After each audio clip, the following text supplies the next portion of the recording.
Hi. Oh, it's so good to see you.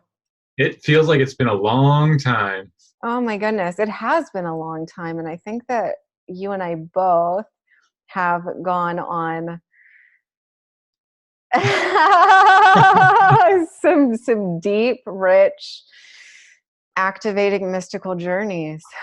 Yes. Yeah, I'm beginning to think that's what every day might look like if we allow. Oh, But in this case, yeah, I think we've both been pretty deep in it, huh? yeah, yeah. I love that. One of the things that I've been really mastering and focalizing in my experience lately is timelessness. Wow.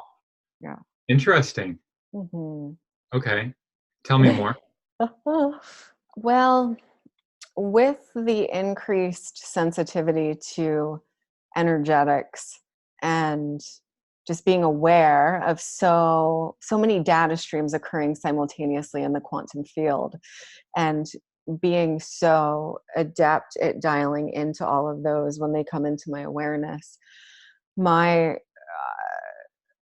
my personal goal has been to just stay fully connected to myself and my channel without allowing those other streams to um, hmm, to divert my attention from the present, because that's a thing that I can easily do, because I'll pick up on something. I'll go, "Ooh, that's interesting," and then I'll go and I'll want to observe or explore or play with that thing. And what feels really valuable to me right now is, with that capacity, I have, my greatest challenge has been staying connected to my own sovereignty. Yeah, okay. That makes sense. Yeah. So wanting to just feel myself, my heart, my mind, my body, my soul, uh, my higher visionary psychic intelligence, to feel the pristine field of that without any disruption whatsoever. And I know that that's ultimately my mastery to attain, is, can I be aware of those things without either following the thread or allowing the thread to connect into me in some way? Okay. That makes a lot of sense. It reminds me of centering. It sounds very embodied, even though the operation is very spiritual. It's also holistic, which means that it grows roots inside of the body and grounds you in your sovereignty. So it sounds to me significantly more centered. Mm-hmm. That's the Yeah. word that comes immediately to mind, is centering. Yeah. Does that I love resonate for that. you? Yes. Yes, it does. And let's feel in, like, yeah, let's just go here. Let's feel into this some more. Hmm. So, one of the things that I'm noticing with this is that the more energy and power actually comes online in my physical body, the more I'm required to do with it. So, I have found that I have to be in near constant action and near constant creation, and Wow. not as a diversion, but as an actual utility. Yeah, expenditure. It's there to be used. Yes, yes.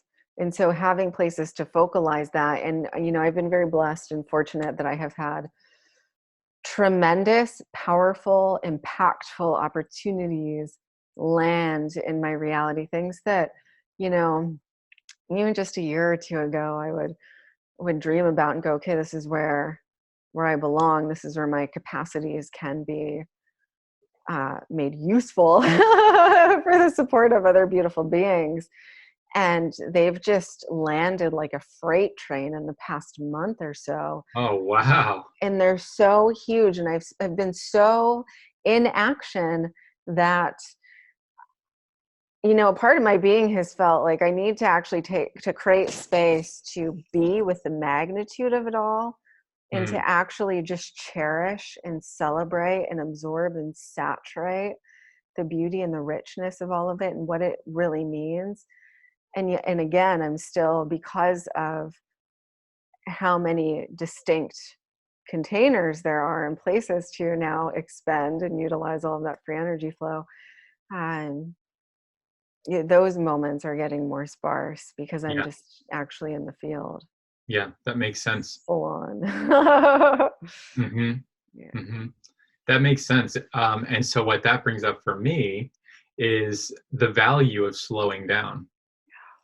Mhm. And this is a fun subject because so much of what you've described in your process, and even in the accelerant um, of this process, the accelerated quality of your life kind of emerging through this process, I can relate to this too.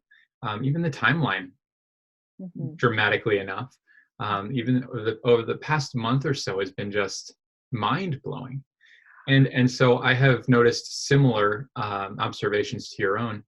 And what I'm constantly reminded of is the value of slowing down and how slowing down connects directly to timelessness. Mhm. And Yeah. acceleration. Yes, okay, that's right. Inevitably. Yeah. See, slowing down is one of these paradoxes that are just, you can't wrap the brain around it. We think if you slow down, you become less productive. We actually Mm. equate slowing down to laziness, and productivity to this high rate of movement. And so if we were to apply frequencies here, we assume that productivity is this fast-paced frequency and that slowing down is dead. Like Mhm. Right. no frequency. But in fact, what happens is when we slow down, we expand and the container opens and receives more. So slowing down warps time. In fact, slowing down removes time. Mm. Yeah, It's so good, and that's what allows it to be instant, because in the correct. expansion, everything can land and everything can flow in because all of the channels and pathways are fully open and receptive. Yes. Yeah. So it's a balance. I actually think, if we're on this pendulum, so to speak, Mhm. finding the balance point, the energy, in this case, you're flush with this new energy and it has to be spent and life is calling you to spend it in all these directions. And so you're just like, and there's excitement, right? And Yeah. off you go. And so it swings a little bit to this side of like overexpression and Mhm. and you become aware that, hey, maybe I'm losing the true value and the magnitude and the depth of these moments. And so it swings back in the other direction a little bit and you scale back a little. You're like, what might it look like to slow this down a bit? And ultimately what you find in the center is that timelessness. But I imagine that this is this like establishing balance is something that continues for us as a practice over and over and over again throughout our lives. And as we continue to leap, a quantum leap, it has to be found again. Yeah. I love that. That means we never have to get bored either. Like always, Right. yeah, So it's so true.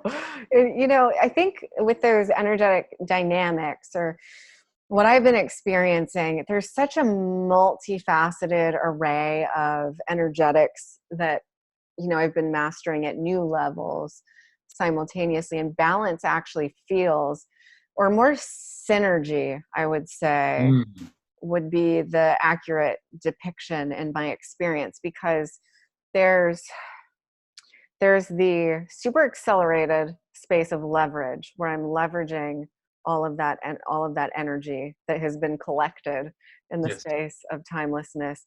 There's the pure potency and power of just being slowed down yet fully powerfully connected and intimate with the present moment, to our current reality. And in that, staying connected to my own sovereign, I would say, it's so the way that I experience it from a more multidimensional view is my soul star chakra. So it's the intelligence that transcends my my intelligence, which I would consider true sovereignty. So it moves out of the space and place of personal identification, and it shifts into the identification of the I or the we, and channeling intelligence purely from that space. And in that, balancing this self with that self. And yes, so I feel like that's a calibration that's wanting to take place, because there are, for me to stay fully connected to that, there are certain decisions that I have to make as this dimension of myself in order for that to stay open and crisp and clean and clear and actually synergized, where the beingness, the stillness, and the leverage, the accelerated movement become one simultaneous action in that field of true, I would call it quantum sovereignty. So that's the sovereignty that I'm feeling. It's very easy for me to stay connected to this sovereignty, but at those expanded levels, staying connected to the quantum sovereignty is something, well, it's of a different magnitude altogether. So how to stay in the synergy of that, particularly with a collective body that is constantly shifting and changing. So finding mastery amongst those energetics and just dialing it in at a whole different octave, I would say, a new level of embodiment. And also there's just a massive calibration of intelligence that's coming online right now, because even if I look at all of these as independent, I would say, points of embodiment. So in the space and place of gaining mastery through practice, the felt perception is birthed. The felt perception births the awareness of what's actually being integrated at a cellular visceral level. And there's a continuous ongoing calibration of all of those different dynamics. So what is the synthesis of them? And I feel like that is what's been anchoring in over the past month for me in particular, is I'm no longer necessarily it just being a synthesis of one idea or concept, and all of the multifaceted streams and nuances and subtleties that one specific concept or integrated awareness can take on. But what is actually the synthesis of all of them? Yeah, that's like it's definitely systems level thinking. Well, it's not thinking, it's actually systems level operation. Yes. And it's like a quantum system. So it's even beyond our systems. But ultimately, I see that's what I'm reminded of, is that ultimate holistic expression. It's very interesting. There are a couple of other things I'm reminded of. Do you mind if I nerd out for a moment? I would love for you to do that, please. The first thing brings us back to this idea of balance, which you've updated to, I think your word for it might be synergy, as all of these movements kind of begin to coalesce. Balance for me has always been a very close word, because my training is in the martial arts, and it's in these embodiment practices. And one of the most amazing lessons for me, one that to this day just never ceases to amaze me, is that balance is not what we typically perceive it to be. I think a lot of people hold this idea of balance as like, if they could find the still point of balance, that's balance. And so you get almost this image of like someone kind of standing firmly on 2 feet and they have balance. That's not at all what balance is. Did you need to say something? Because I see it like okay. No. I'm just like eager to hear what you're going to say next. Balance is adaptive. Balance is always moving. And the way that I learned this is kind of goofy. There was a period of a couple of years, if you can believe that, where anytime I was standing still, it didn't matter if I was standing in line at the grocery store or at the post office. That happened a lot for some reason. Or washing dishes or taking a shower or putting a shoe on. If I was standing, I was standing on one foot. And the point of this for me was, one, to establish one-footed balance. That was actually the end goal. But what it taught me was, oh my goodness, how much actual movement there is in remaining balance and sustaining balance. Standing on one foot, and anyone who's actually enjoying this conversation, I definitely invite you to play with this a bit. You will feel these points in your feet and ankles and legs, muscles, bones that you didn't even know existed before this activity. And you'll find that these adjustments are constant, ongoing, and nuanced. And there's the beauty. The adaptability is that we're constantly in flow, and balance itself is a meeting the flow. It's a meeting with the flow. It's a relationship to movement, not stillness. And so somehow, just like in slowing down, more movement and life and vitality is somehow contained. There's the paradox with stillness, or with timelessness and slowing down. Here, you have this great stillness that comes through achieving balance, but it's never actually still. In fact, it's filled with movement. And so it's a goofy paradox, but it's a really important one. So that's what you're describing too. It's like this, I say moment by moment, but like there's, again, we can't fit this time. It's continual, the regulatory process of like feeling into it. And at any point when the consciousness becomes lazy, you fall over. I mean, it's like, it's really wild. It's beyond a practice. Mm-hmm. Whatever is beyond a practice, it's continuous. It's a way of being. Yes, yes. Thank you so much for bringing that forward. That's so true. It's something that we must be and embody in all moments. And the imagery that shows up for me is being on a ball that's in motion, standing on that ball and dancing while it's moving. Yeah, it's and fluid. yes, yes, yes. And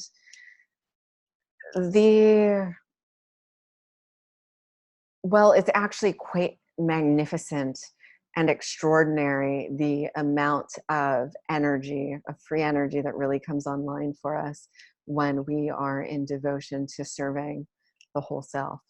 And then how much more of that energy must be expended in order for me to actually even come into a space and place where my being will allow me to rest fully in stillness, because I'll feel there's always that energy. So as you said, even in the stillness, that energy is moving and coursing, and it's giving me directives around what I'm going to do when I leap forward from that stillness. And it's just becoming so much more, it's just so big. It's so big, and I'm so utterly thankful for it. And it's just a new level of calibration and embodiment that I'm just being with so the synthesis for me is data, allowing the magnitude of that data to permeate me fully. And so shifting even from a space of, my experience is with the evolution of the brain or the mind, the totality of the mind itself, is that we start out kind of rewiring our neural networks and our neural pathways to fire in new, what I would consider progenerative or productive directions. And then we solidify those new connections and those new pathways, and we are able to alchemize or transcend our lineage, although we can still access all of that data in the field. And then we get into a space and place of neuroplasticity, which is where we're learning how to be flexible and adaptive with our mind. And what I feel like in this particular phase for me, what's wanting to come online is seamless neurogenesis, because what I find is that the thing that revs me the most is having a continual stream of new insight coming through. So it's not even, so it literally is being on the cutting edge. So beyond the space of mental, cognitive, psychic adaptability to our environment and our actions and being deeply connected in that way, it's a neurogenesis. So I'm not even revisiting old paradigms and concepts anymore. I'm just being fully present, lucid, and attuned to the here and now, so that new data can reach me and I can transmit it. And so for me, I find where the slowdown comes in is where I'm even going into places and spaces of neuroplasticity where I'm still trying to engage or entertain familiar concepts instead of allowing new concepts to be uploaded to me. That's interesting. So then you're updating the quality of the initial concept within your own context, especially. Okay, that's interesting. That reminds me a bit of the hero's journey.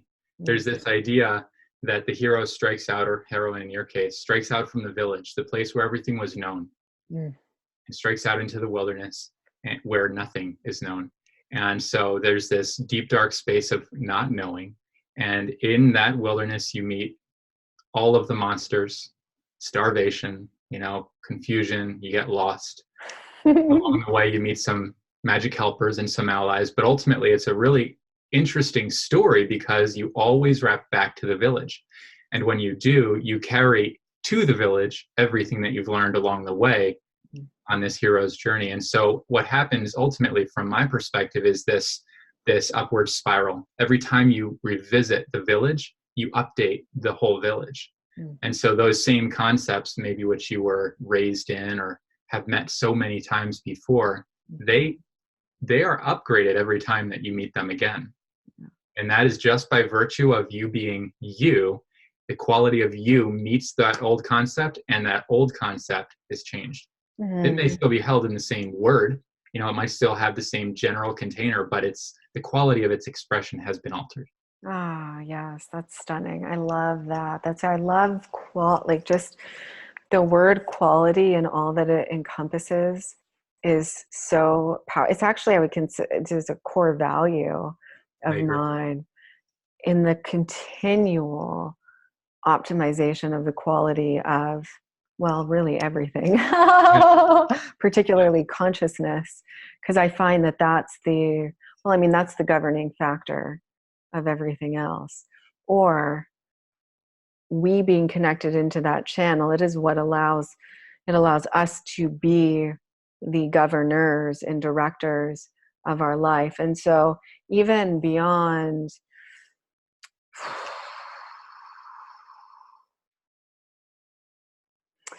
can we behold ourselves as God? This is the one I'm just going to transmit. Oh, you're going to jump right into that, huh? Okay, cool. And the sheer magnitude and majesty and power and beauty and richness and depth and complexity and nuance and subtlety and wholeness and fullness of what that energetic contains, but even in the synthesis of our God self being ever expansive. So seeing that sacred geometrical pattern continuing to evolve and explore itself and become more expressed, the greater expression of itself. So being on that edge constantly with open and available for new streams of self-awareness, quantum self-awareness to come through, because even in the, this is something I've learned over the last several months of my life's experience.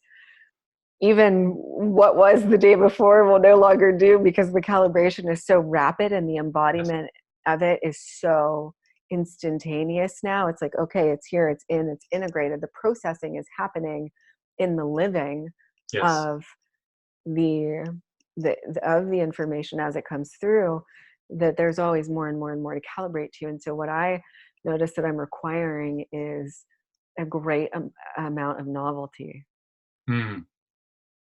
Very interesting. It makes sense. It is probably, is it novelty of experience for you?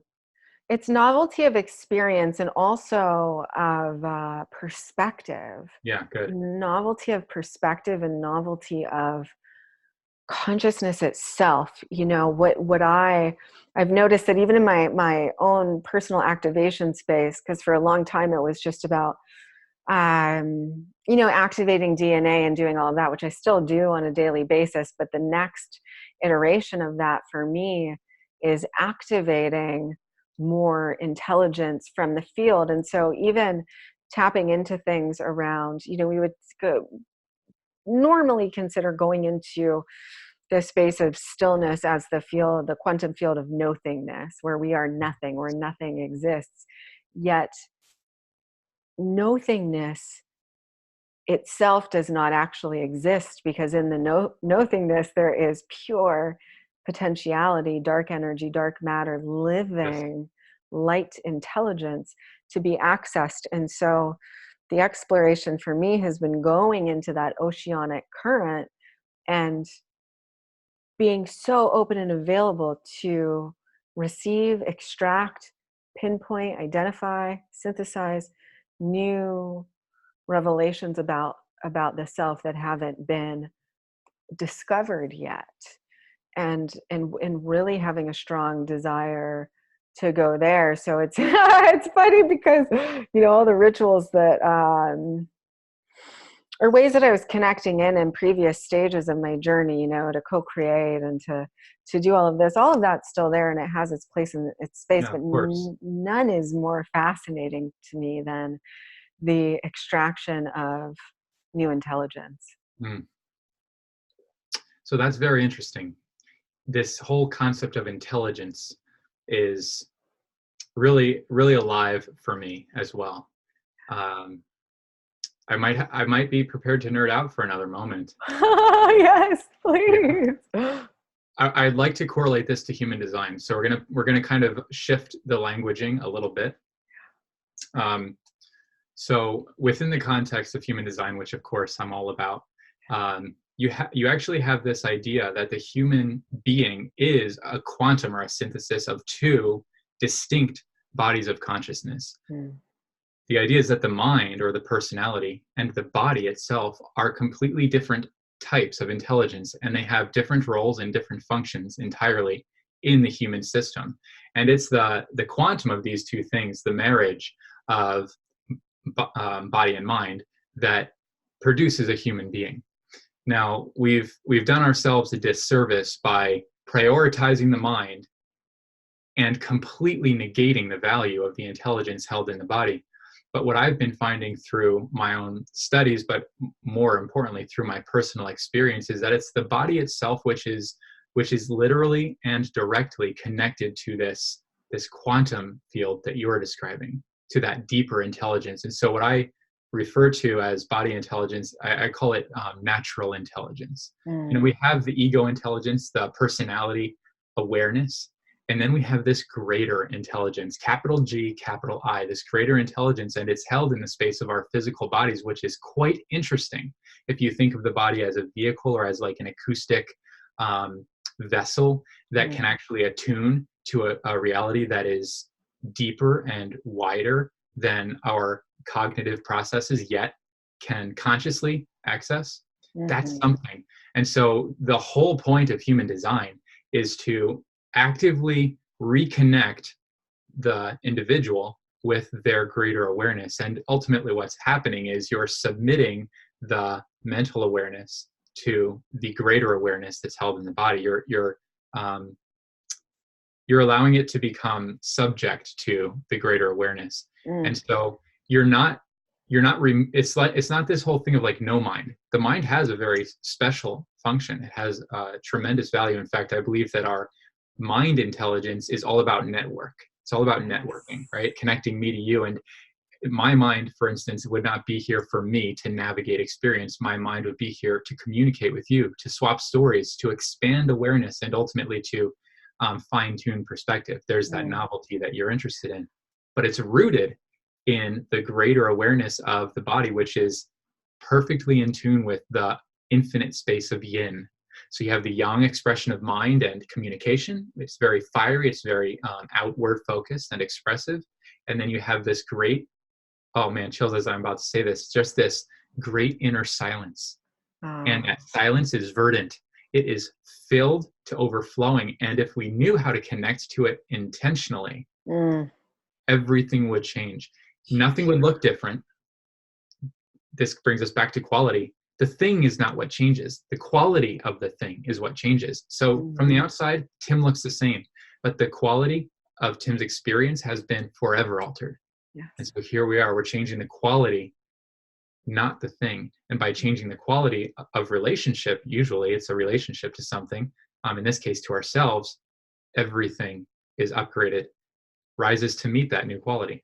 Yes. Yes. This is stunning. I really, well, one, I just super value your presence, and Thank you. the, yeah, the field that you hold. It just, even as you're speaking, I'm having so many visions and downloads and insights coming through, and feeling and seeing the, you know, as we, so ultimately it's about bringing that infinite quantum blueprint into the physical body so that it can express through us, and simultaneously it's held in our DNA. So one Yes. of the other ways, so there's the yin space where we open and allow it to penetrate us from the cosmos, and there's also the yang or the yang space where we actually get into the fullness of our expression, and Yes. our active expression activates the potential in our DNA, catalyzing more of it to be released to the conscious Right. mind. Birth. And yes, exactly. And yes, it's exactly just from the core of our cells and our Yes. quirks. And what I was seeing, so this is okay. So thank you for this, because you just supported me with receiving clarity, and this came through the other day, and I saw it. But you're reminding me of it now, where I'm, it's a couple of days into the integration, and I'm going, okay, I'm ready, and my higher self is going, okay, we need you to just allow yourself to have these moments of slow down and being still. We know you're eager.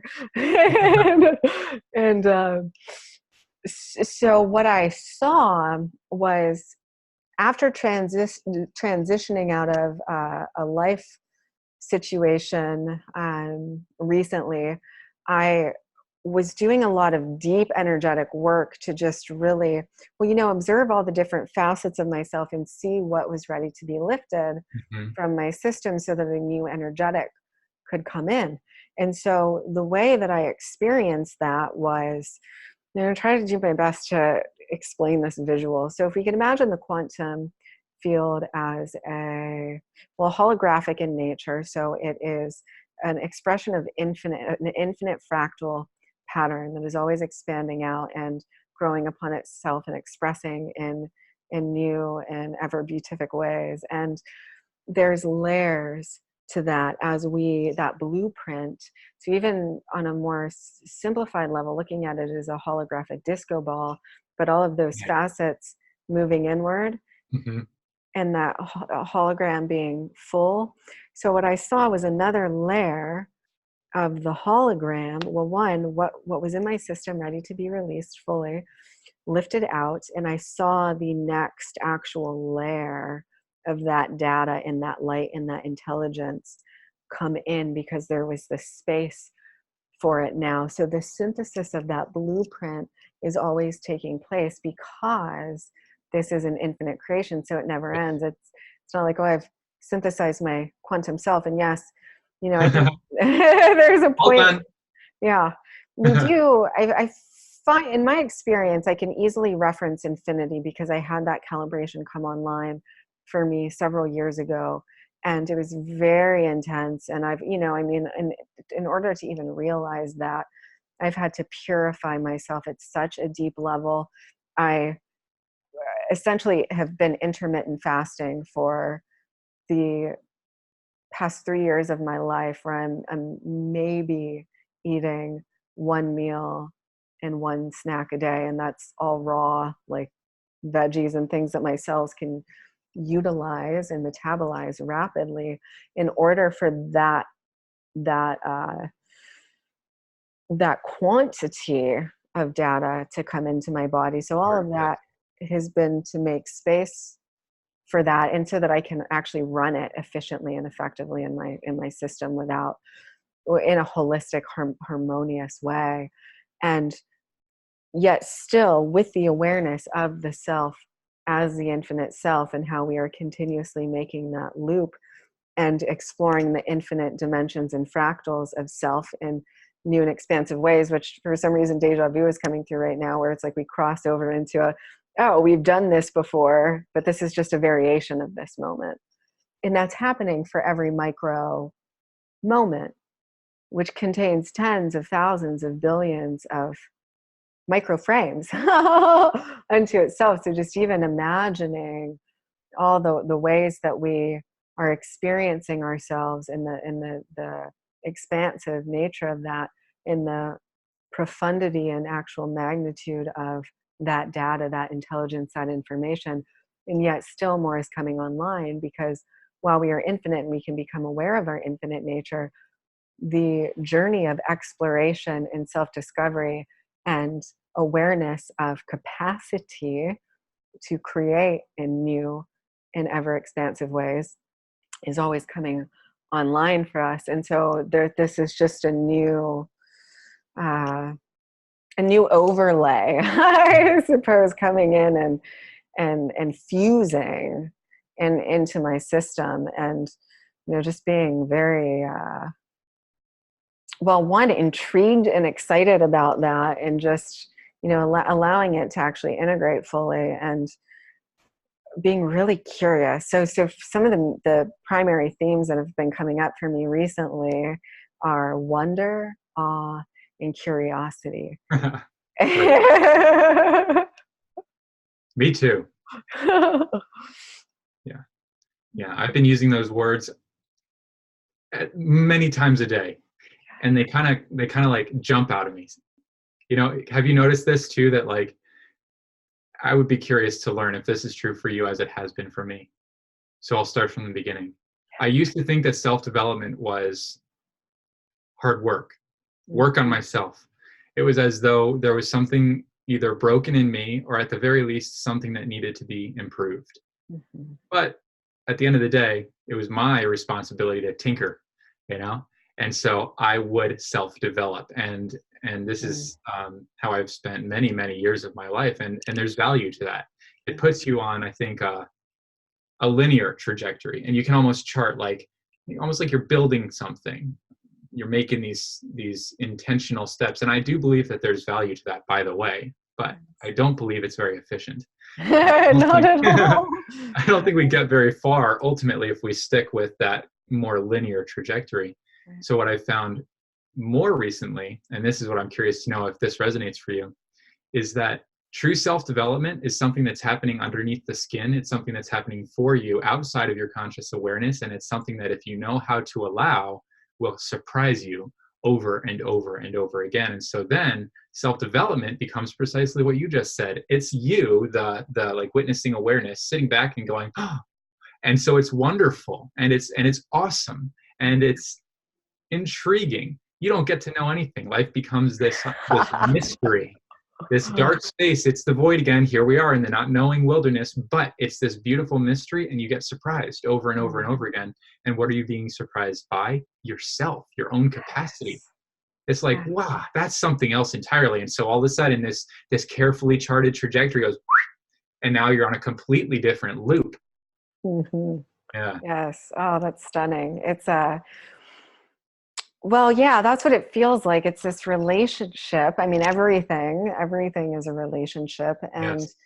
the relationship with that dimension of ourself. And as long as I don't allow my brain to get involved in the process, because that's that alpha space that you're speaking to, where it's where most of us operate from, yes. And yet it's highly inefficient, and it utilizes an extraordinary amount of energy that we then have to recoup from. Right. Whereas flow is more of it's a high frequency gamma state that transcends our neural system entirely, our brain and our nervous system, and it's accessed from the larger network of mind itself, where we kind of actually move out of the way and allow it to course through us.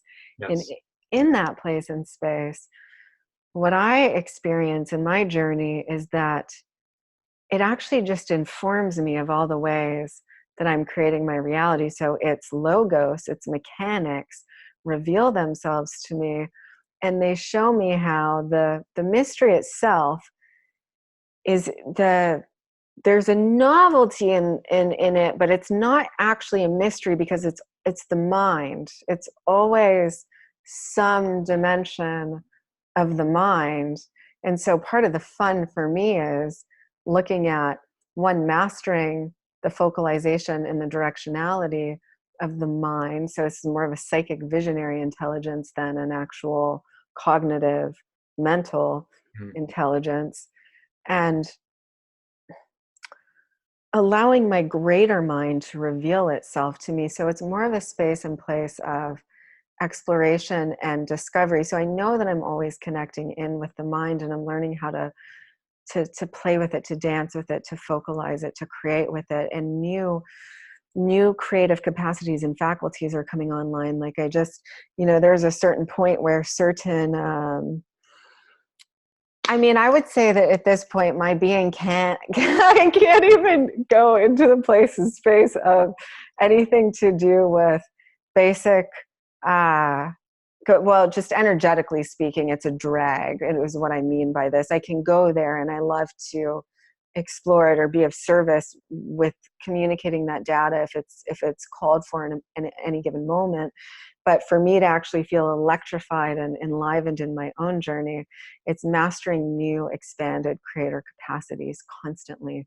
So there was even a phase of, just sorcery and the recognition of the fluidity and, like you mentioned earlier, the capacity to adapt the quantum field itself, and realizing that none of it is a linear process of creation. It's always just energetic transference and influence and transmutation, and in all the ways that we actually move the energy, and recognizing them. I'm like, am I being directed by the collective, or am I directing the field?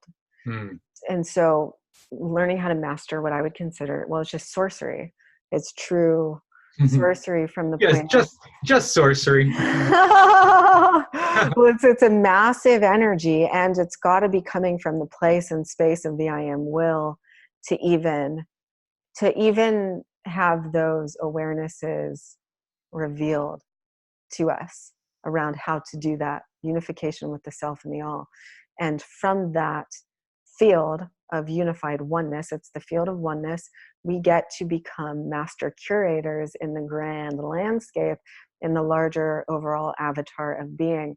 So if I'm here trying to create for this self, it feels limiting and restricted, and just kind of, I'm getting into the embodiment of my quantum avatar and creating from that place and space, which also comes with, we call a royal responsibility, because I've been given those awarenesses, and so now I have to direct it in alignment with love.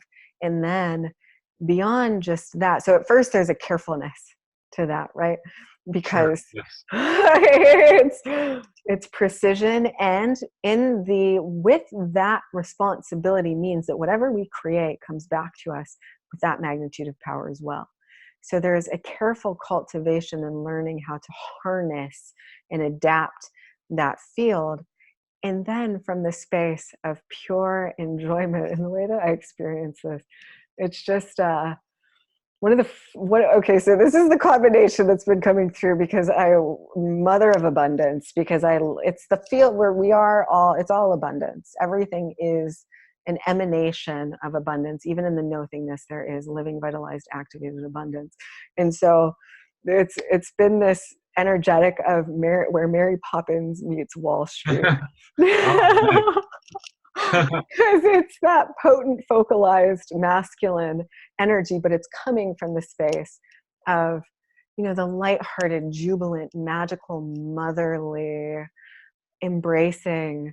It's just I just see this heart of bright red and fuchsia and gold, and then directing and adapting the field from that place. So with the lightness of the high heart, we can then actually start to speed that up a little bit, and we can do that sorcery at that magnitude at a much more accelerated pace, and create real leverage, which is where instant creation starts to happen, because it's it transcends all polarity, duality, all linear time. It's this space of transcendence. It's beyond space time, and being in that field, and coming from the space of the high heart. I actually think that's really one of the only ways that I'm able to access it at this point, is from that space where play and power become one and the same. Wow, that's a powerful position. Mm-hmm. Yeah. And what a combination. Because for most people, I would say that play and power would be considered at odds with one another, especially in terms of their energy expenditure, where for most people to enter into play is a self-perpetuating energetic system. You actually become enlivened through the act of play, whereas power has typically, especially in what we've seen in our societal structures, power has been a massive drain. So it's energetically inefficient. So you must be describing something else. Yeah. Yeah, I would say that, well, for me, it comes through, I often say free energy because there's a leverage where it's actually just friction free. It's so natural and automatic, and it's so light and elevating. It's like a breeze. It's like a fan. It's so natural. It's so relieving and calming and soothing and effortless. And it literally is, the way I experience it is as wind power. Mhm. Yet through the wind is an extraordinarily powerful force. Yeah. And that's how the field, I mean, that's how I adapt the field. That's how I do light work. That's how I facilitate sorcery, is that, but the power is what I utilize to saturate. So as I'm moving the energy with the wind power, as I'm bringing the light through and I'm cleaning things up and I'm alchemizing and I'm transfiguring and I'm actually molding and sculpting realities in the visionary space, I'm also bringing it into the more denser planes with the power. I'm utilizing the actual power of being in that to create a movement in the collective field, and that requires strength, it requires potency, it requires precision and absolute specificity and certainty and high levels of self-awareness, because we can create exactly everything that we want, but from that point of self-allowance, it's really valuable to be sure that we actually want the thing that we're Yeah. Right. and what are the dynamics of that manifesting too, which also requires a space and place of visionary reflection before going into the creation of it, in my experience. Yeah, very interesting. And that's what I was trying to get at, actually. You spoke that beautifully, is that essentially what here in the earth realms we refer to as power is often not equivalent to power with a capital P. It's actually equivalent to force. And so the expenditure of force wastes energy, and there's no way to sustain force for long. In fact, there's the book Power versus Force, I'm sure. Beautiful book, and to weigh one against the other, there is no comparison. And this higher power you're referring to, it is something that a friend recently referred to as soft power. It's invisible, and yet its effect is impossible to escape. Yeah, I Yeah. love that. The Yes. wind power, it's another really beautiful way to put it. It's like, to learn how to, one, access, there's a few steps. First, you have to consider that such a power is even potentially existent. Like, it's Mm-hmm. actually quite a mental leap to consider that this is true or possible, Yeah. even though we do have all of these examples and metaphors to connect to. So you need to consider that as possible. And then to connect to it in any way, to experience it as real, that's another leap. And then to embody it, as you were describing, to bring it down into form. Mm-hmm. This process is like, there is true mastery required in order to kind of take each of these leaps. And I think that's on purpose, because I don't think everyone gets to access that power. Certainly not everyone is qualified. And by this, I mean like internally qualified, because this takes a purity of heart and a deep innocence to access and make use of in a beneficial way. So Right. it's almost like there's these barriers to entry. Yes, there Yeah. are. Most certainly. Most certainly we have to calibrate. And, this is where, even though the energetic of it is the space of the high heart, I also call it the royal heart, because one must be operating from the point of the I am will, which is total recognition that all that is the self, and all that is created from that space must be to serve the Yeah. betterment of the entire self. and Yes. and so there, and as we are truly integrated to those perceptions, access is granted. And so another interesting thing about this is, because that energy is unconditional, that energy can be directed, however the director chooses to direct that energy. And that's how we see certain things occurring on the planet. However, the being that is directing that energy will ultimately have to experience it. Yeah, they're responsible for that, right? Right. Right. Yeah. Yeah. So that brings us back to that care you mentioned earlier. And Yes. I actually would use the word precision, because that's Yes. another one you've brought up a few times. I recently, well, I've been a little bit of a segue again. The gene keys. The gene keys continue to blow my mind, and I know that you're like super connected to them as well. But as excited as I have been about human design for so long, the gene keys are just like, they're somehow even beyond it. Mm-hmm. And that's not quite fair to say, because I think they serve completely different purposes in like our evolutionary journey. But the gene keys are something special, and so my attraction sphere. Sorry to anyone who has no clue what the gene keys are, but my attraction sphere is the 60-second gene key with the gift of precision and the city of impeccability. And so you're speaking to something that is right at the core, right at the heart of my own journey, and very likely, if I were to take a stab at guessing, very likely why we're talking right now. Yes. You know, we're literally calling one another in. So I find that very exciting, and it's obviously something that I am deeply connected to as well. It's not just care, it's not carefulness or caution, it's precision. And there is like deep responsibility in this, and it's not fearful responsibility, it's empowered responsibility. That's what precision is. Yes. And and also the call to continuously be optimizing the quality of energy. And so going, okay, what is and I would say that as a sovereign individual, this is the biggest, if there is a pressure that arises in my life, this is the biggest one that shows up for me, because I hold myself to such a high standard in that way. And it's so continuously optimizing Yeah, itself, right. where it's like, is this the highest expression of this word, this moment, this, Yes.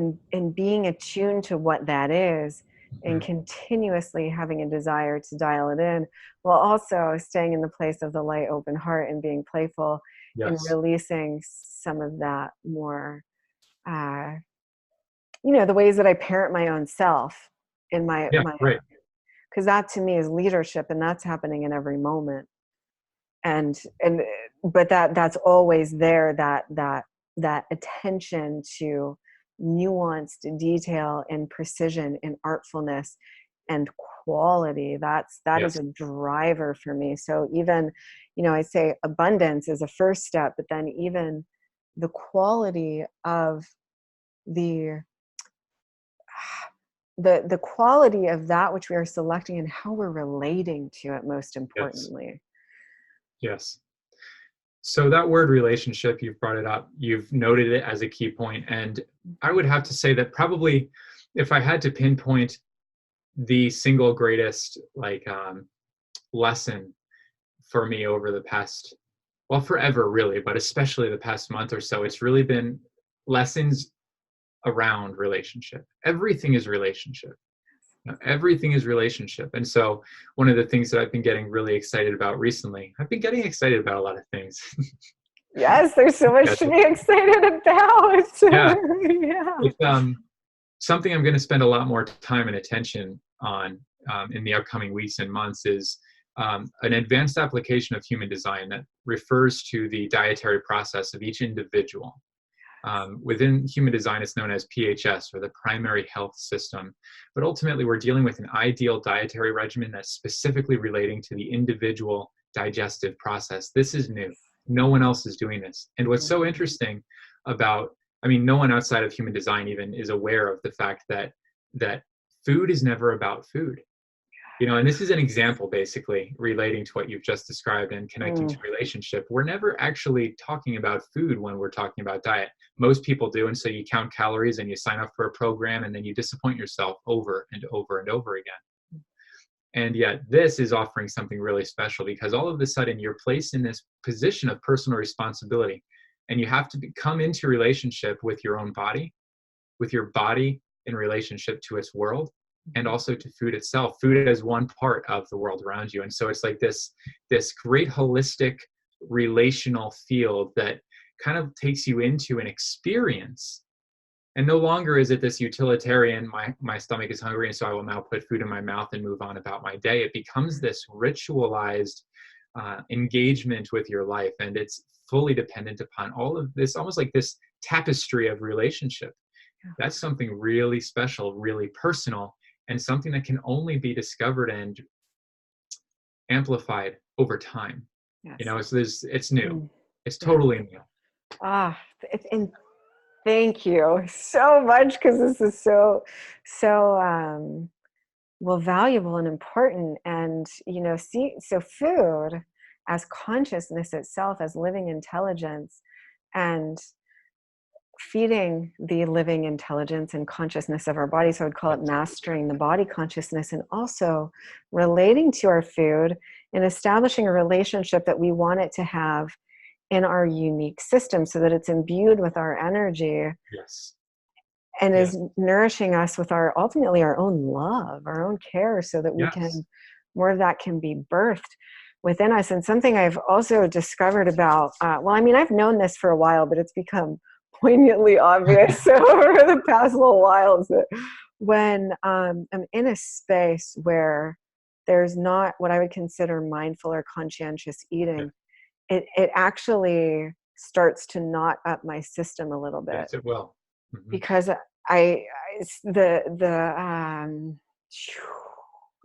because of what, you feel the energetics of what's occurring there, when there's such a beautiful, luscious, sacred opportunity for true health to emerge. Mm-hmm. Because it's not the food ultimately. That's a dynamic of it.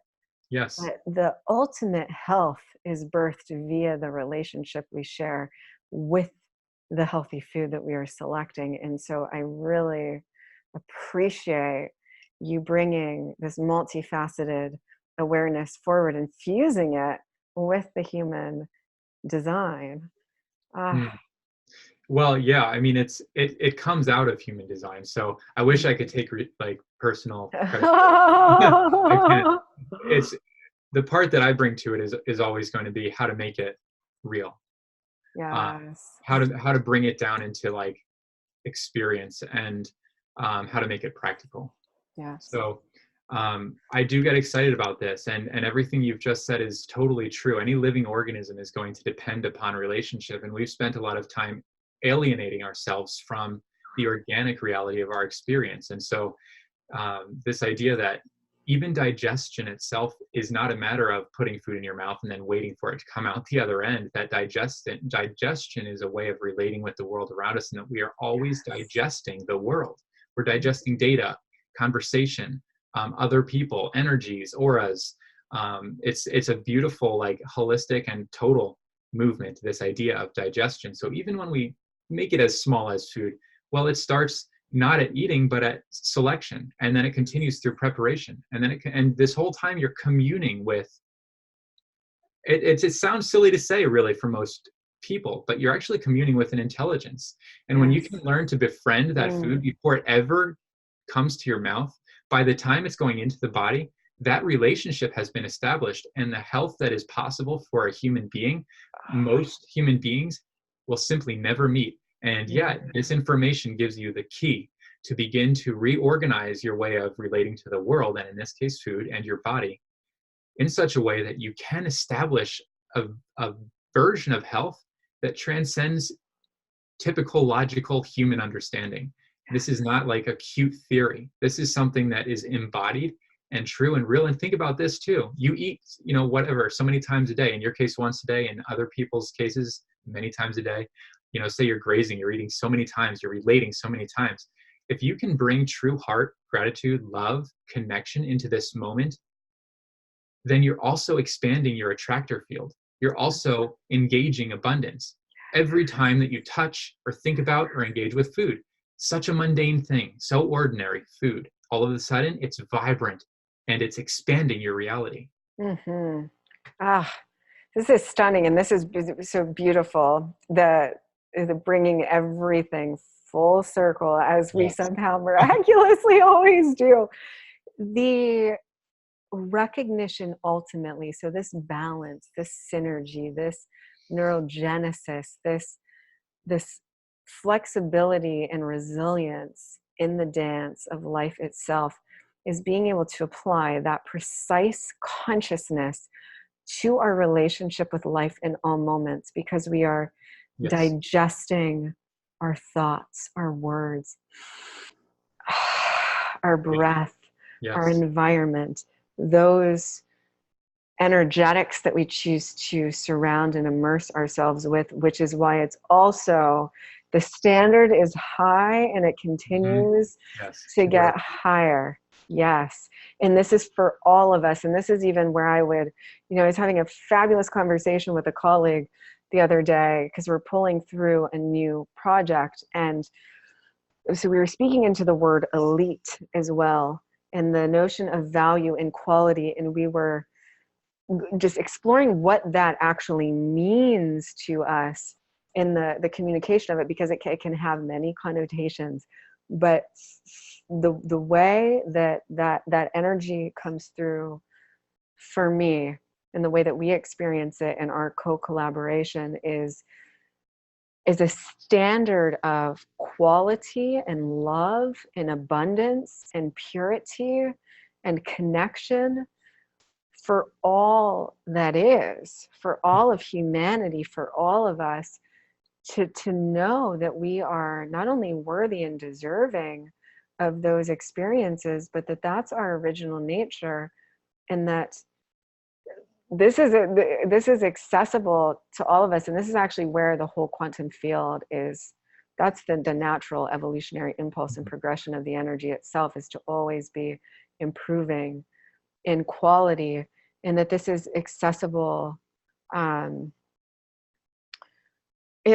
feel like it's a standard. I feel like it's a standard for all of us. And the more that we allow ourselves to connect into that true prosperity and love and abundance that we are, and allow ourselves to experience that through all dimensional planes of our existence and our creation, from the inside out, from our consciousness to how we relate to and feed ourselves, and what we experience in our outer world.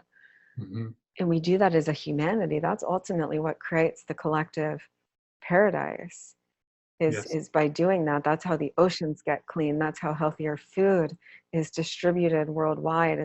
It's a standard for high quality. And part of our role in that, which I'm deeply devoted to, is in our own personal experience, choosing that high quality for ourselves, because we care about our own health and our own well-being, and we care about the health and the well-being of our family and our friends and our community, and only investing in places and spaces where that quality is being offered and facilitated and reciprocated, and no longer selecting places and spaces where it's not.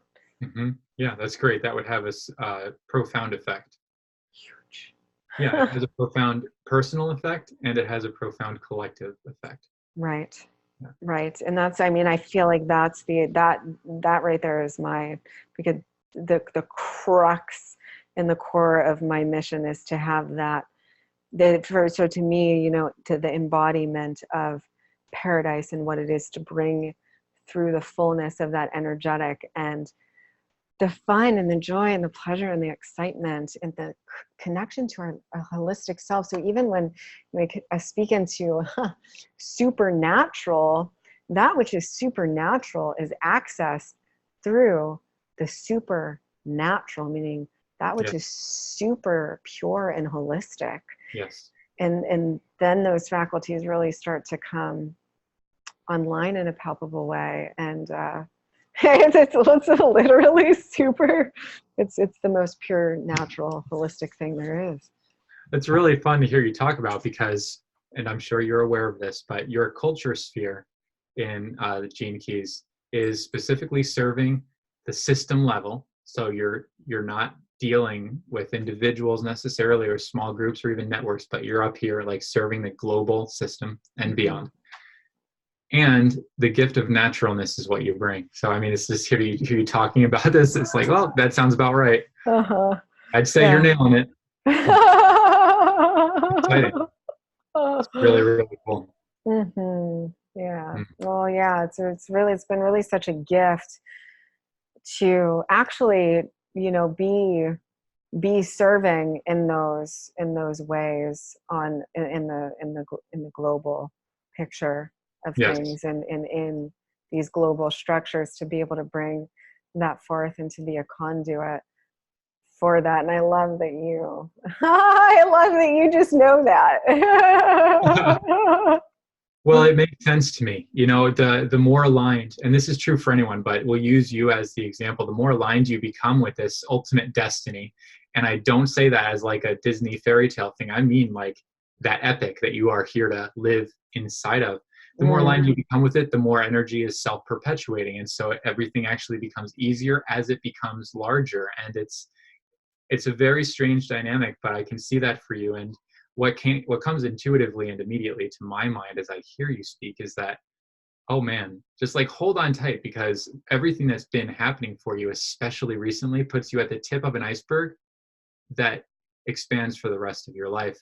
You've been there for a Mhm. long time, but I get this accelerated like quality of like, this is growing. Whatever is happening here is just the beginning. Yes, thank you. And it's a oh my goodness, the mama in me, the woman who has been, rewriting,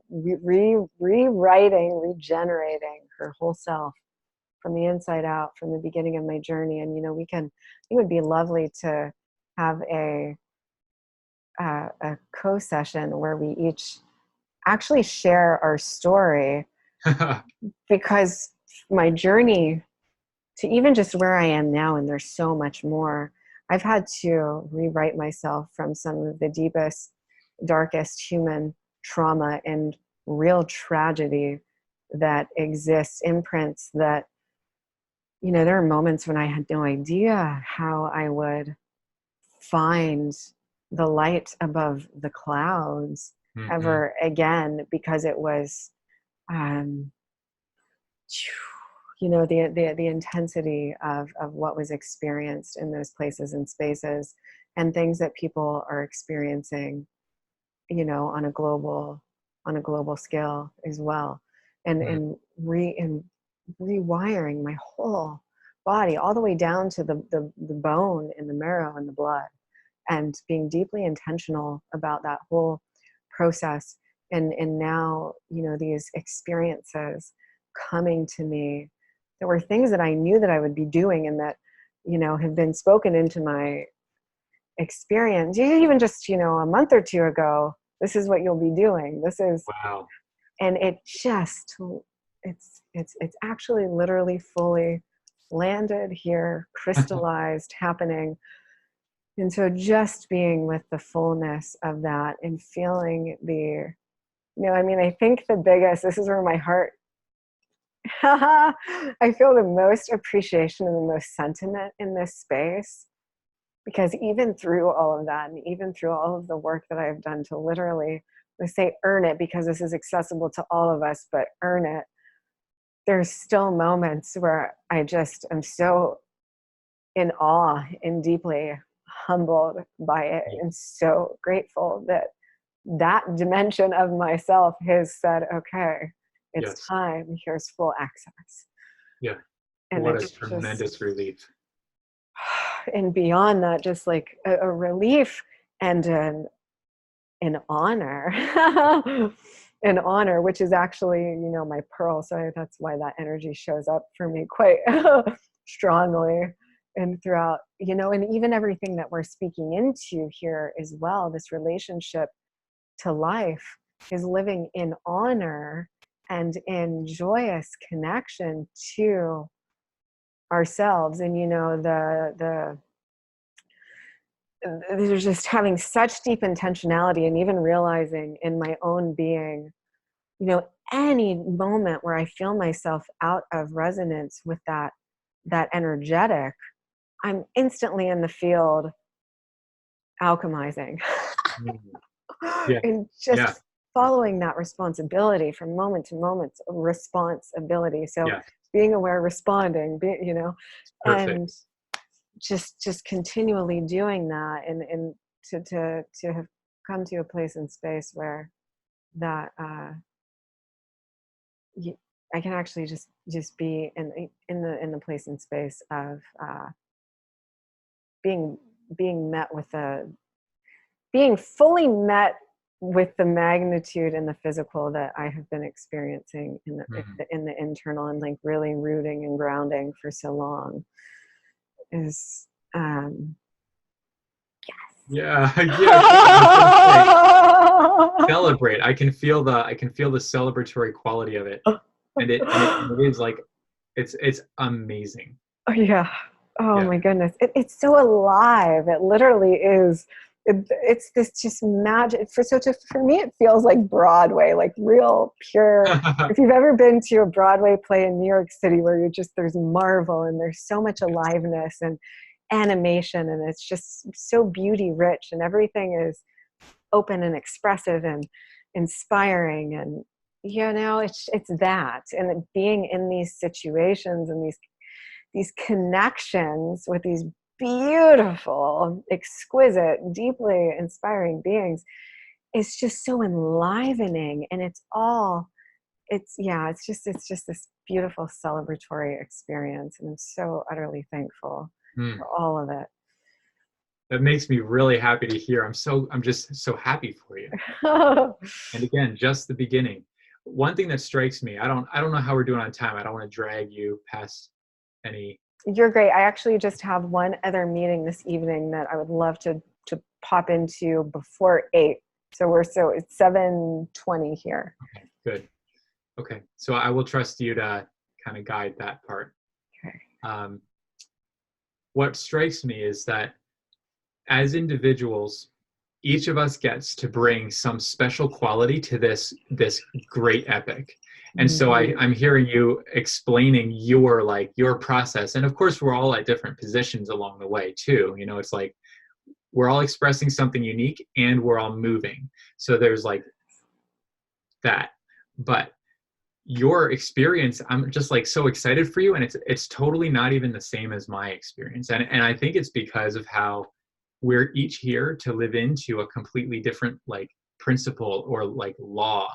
And so for me, what has become extremely clear, and it's been clear my whole life, but like I'm owning it now, is that much of my role, maybe my role here, is in fact to be the embodiment of unconditional love. And so the process of relaxing into that space of the wide open heart, the heart that sees and receives with such grace everything, every last detail and facet of the individual sitting across from me, every last detail of my bedroom, like it's just this great opening. That's a completely different experience from what you just described. There's not so much flair and bling. It's like it's softer and it's quieter, but it contains wonder and it contains awe, and it's crippling in its like beauty. And so much of what you're describing is directly relevant, and yet it's a different quality entirely. And it's exciting for me to see this, because you know what, the next guy over who's living inside of his own epic or her own epic, they're going to experience their own version of this same great story. And that's exciting to me. Yes, I love that. It's like I would say that so some previous parts of my journey were more in that space, that soft, that still, that being in the mystery and all. It's like the masculine and the feminine expression of love. And this brings me back to your previous conversation that we were speaking into about eloquence and elegance. Yes. And for me, it's the potency of love. It's like that unconditional love. What is it like when it's just, when you're giving someone a really rich, real, solid hug, and you're just feeling that, and when it's being expressed out, and it's passion and all of that, and the space and place. So when you're speaking into this, I get this whole animated open field of never-ending mystical revelation and discovery because that unconditional love is always revealing its many faces to you through Yes. all things, and you're always engaging and interacting with it. And there is such a softness and an elegance and expansiveness and an allowing to that Yes. field. And you do it so consistently, so beautifically.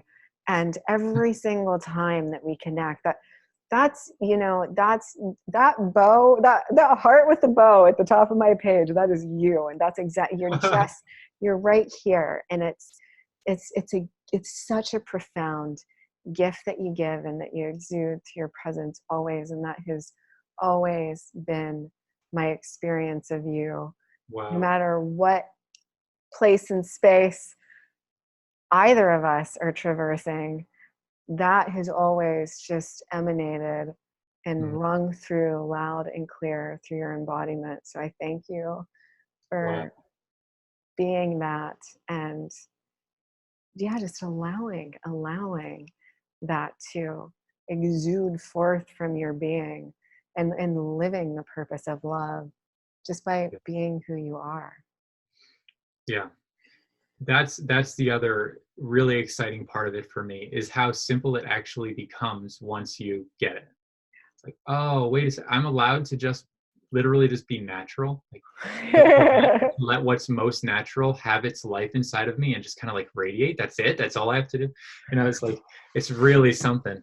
And so that quality of graciousness is at Mm, the heart of my journey. That's the SQ, the spiritual quotient for me, literally right here. That's, yes. you can feel the pulse of it. And honor, you actually have that honor is like double activated in you. So there's like exclamation points all over that when I look at your profile. But it's like, you get the difference in quality. Even, if Mhm. someone were to interact with the two of us, they would feel like swamped with all of these like amazing energies, and they would have Mhm. a completely different experience with each of us. And I find that really beautiful. I think it's in fact precisely what allows us to operate on the system level and spread something across the collective as collaborative agents. So like the Mm. individual shows up, and now here we're collaborating, and you're collaborating with this other person to create something. And so now you begin to network, but you're networking so far above what is typical, and it has a powerful effect. Mhm. Mhm. It's a Well, it's quantum network. yes, and an interesting thing that I've recognized with that dynamic, and what's so honor for me has a richness and it has a penetrative Mm, quality to it, and it does. saturates and it absorbs, and it's just this total transmutation of energy in the field. And it also, I've seen in the energetic where it activates the soul light, so it's able to Mm, penetrate through any veils of illusory perception to the core of the soul, bumping, literally it's like a bumper, it bumps up against the soul light in another being and creates a ripple that allows them their own soul signature to ripple through their body and their wow. field, and clear and transmute all of those patterns and programs that were shielding the full emanation and allowance of their light. And so I've just seen the actual instantaneous transformative quality of it, and it requires that potency, but it has to come from my solar plexus and my heart while still maintaining the expanded nature of my vision. So it's been and it still continues to be a precise dialing in of all of my faculties to be a transformative agent in those scenarios, in those moments, well, in all moments really, because it's even the same way when I'm doing an activation. And so there's an interesting thing I notice when I'm working in the field, and this is what I see in our unique collaboration and our dance of energies, is the subtle nature of when we're really open and expanded and we're light as a feather, and the way that that energy can just ripple, Mm, be received throughout the entire quantum field, because it's so gentle, so subtle, so light that it can penetrate the whole. And then there's also the energetic dynamic of going into the quantum field and creating a potent, palpable movement Yes. that actually sparks change, a movement, a new movement in the collective body. Oof, And so the that's solid. the beauty of playing with each of those dynamics and the all pervasive impact that they both have throughout the totality of consciousness. That's And exciting. yeah, it's so exciting. It's almost, it feels almost as though the one prepares prepares the way for the other. It's almost like the softness kind of gets that readiness, and then the penetration is precisely what allows for the fertility and the birth of something new. That's really interesting. And in fact, this is often how it works in life, that everything expressive and bright and young is actually held in the like infinite embrace of what is quiet and yin. And so there is like, it's not a hierarchy. It's more like a sequence. It's like first the womb and then the birth, you know? Yeah. So you and I get to kind of play that out. And I love the idea of like dancing those energies, because they do. It's never as linear as a sequence. It's always in and out, and it's always happening in all levels, all dimensions. Like, it's just like, it's beautiful. It is a dance, but I really enjoy that. When I feel like so what I'm experiencing now is, what is the actual synthesis of that, of those two distinct, where we experience. Yes. And I feel like that's the calibration that I'm working with currently. Yeah. Wow. Is in all moments. You know, recently I was comparing these energies, you know, yin and yang we've been referring to, but you could say that yin would be comparable to the feminine and yang would be comparable to the masculine. And I was comparing them in this way, which is very human, you know, these polarities. We deal in binary systems, but it's never just two things, right? And so I had written this post about the masculine energy and how in order for the divine masculine to arise, it needs to have its roots in the divine feminine, and they're together, you know. And someone posted something about the divine child as the third piece, and I was like, oh, brilliant, like that's the thing. And what is the divine child? You know, it's precisely what we've been talking about this whole time. It's that wonder, and it's that awe, and it's that there's a humbleness to it as well. It's like, so we've somehow, here at the end of the conversation, we've been in it the whole time. Always. It's like that. It's that spark of innocence that always remains, of our flawless divinity and the perfection of all things in all moments. And I think a huge part of the journey is releasing ourselves from all the different multifaceted expressions that any other energetic that would take on, that would separate us from that gnosis of self. And ultimately it's becoming one, because who we are is androgynous, truly. You know, I mean, I would say that for me to even stay connected to my energy fully, particularly when it comes to business and service, because I manage quite a lot and it's all highly organized and structural in its nature. And so for me to have that overall vision and then to break it down into its unique compartments, and then to also maintain the flow within those structures, I do naturally, and I've had to take on more of a king energy, more of a masculine. That's my natural.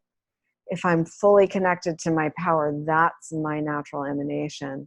And so even connecting into more of a feminine polarity has always, but it's put me more in a wave when I'm designed to be more in a point. Yeah, and right. The field though itself is so androgynous, so that when I've been in so to me, the masculine energy, the king, true king energy, is a provider, a caregiver and a provider and a lover, you know, a real rich, solid, and a decision maker and an organizer, and somebody who is, you know, just responsive.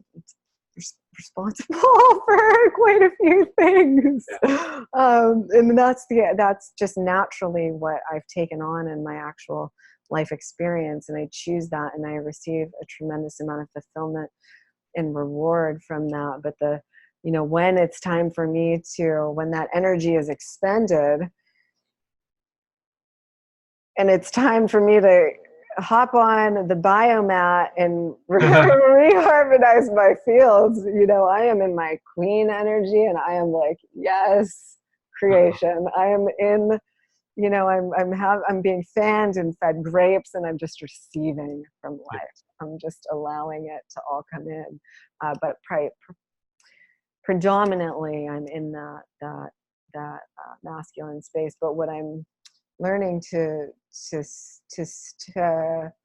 balance the synthesis of, because on some level the integration is there, the perception, the awareness that the dimensions outside of space-time, the total oneness, being the field of transcendent intelligence, but to live that androgyny through in every moment, which is an energetic, for me it's the harmonization of electromagnetic pools and the transcendence of polarity and duality itself, because all of those energetics are so synergized and coherent, and it's constant, and that's fully calibrated and online without ever deviating from it. Right. Yeah, that makes sense. And without pitting one against the other. Yes, because they're just simply energetic dynamics. That's the way I choose to view it. It's not it's not a personal or an archetypal even dynamic. And the interesting thing about, so we talk about flow often, and flow is what I train, but the flow that I facilitate is it's of a cosmic order. It's cosmic flow, because it's not a flow state. It is not something that is experienced or even triggered into. So at the beginning phases of learning flow, we would learn catalysts, we would learn triggers, we would learn how to get into that space and place. But at the expanded levels, we become the total sum embodiment of flow itself. We become the embodiment of synchronicity, and we are fully enriched by the total the synthesis of all that we are. And that's more of the dynamic that I'm playing with, and seeing all the places and spaces where I do. And it's not big, I suppose. The contrast is obvious to me because I'm right. But getting even more crisp with that in every here and now, and yay. It becomes more nuanced. Yes, much more nuanced. And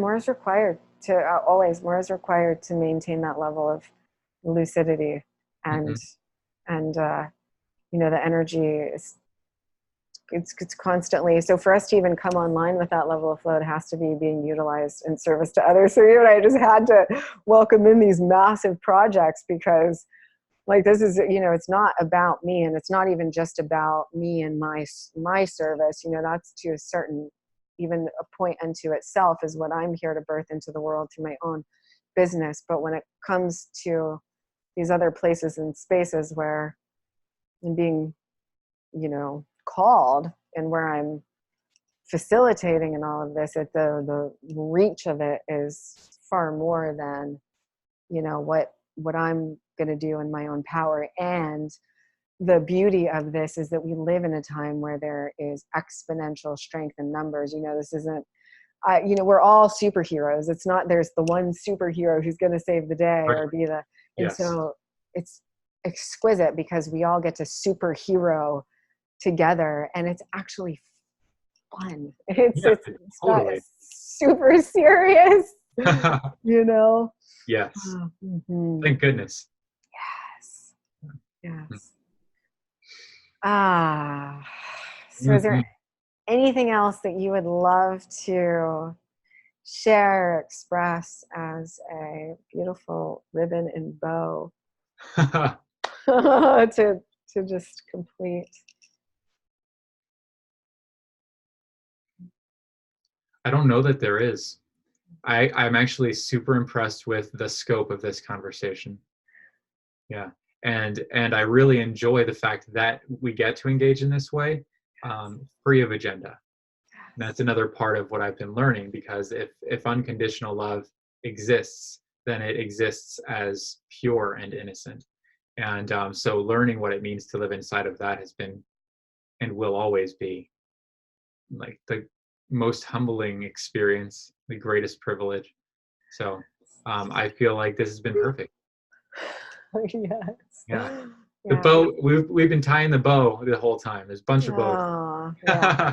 Right. It's just But thank you for gold. the opportunity. Yes. Thank you. Man, I actually even just like got cozied up with my blanket and everything for this conversation. Yay. Before I hopped on, I'm like, it feels like fall. It feels like Halloween. It feels like I just want to, yes, do everything that we just did and connect heart to heart, soul to soul, as we always so naturally do, which is one of the many reasons I love you, is because there is no agenda and it is so easy and it is so rich and full of beauty. Thank you. And yeah. Thank you for saying that and for seeing that in me, truly. Oh my goodness. Yes. Well, until next time, my love, I appreciate you so, so much. And thank you for joining me today. And thank you so much for every single beautiful sacred being who carved out space and time to be here sharing this journey and experience with us. We love you guys so much. And we will connect in with you soon. All the love. Mwah. Bye, Solara. Bye.